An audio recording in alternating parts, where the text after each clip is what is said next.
اعوذ باللہ من الشیطان الرجیم، بسم اللہ الرحمن الرحیم۔ پیارے بچوں، آج ہم لوگ علم پر ایک مضمون لکھیں گے، تو میں شروع کرتا ہوں۔ علم ایک نور ہے۔ ایک انسان کو مہد سے لے کر لحد تک علم حاصل کرنا چاہیے۔ علم کے بغیر ایک انسان اللہ کو بھی نہیں پہچان سکتا۔ علم ایک ایسی دولت ہے جس کو نہ چور چرا سکتا ہے، نہ ہی آگ کھا سکتی ہے۔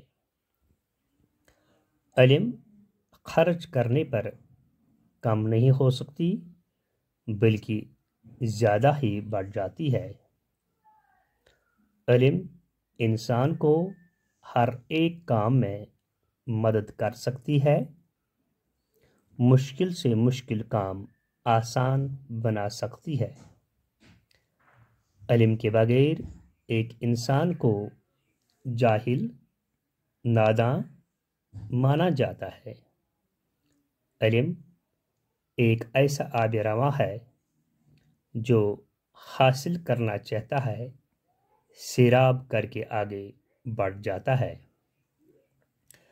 علم کی ہی بدولت سے انسان نے زمین کو چیر کر وہاں سے قیمتی معدنیات نکال کر اپنے استعمال میں لے آئے۔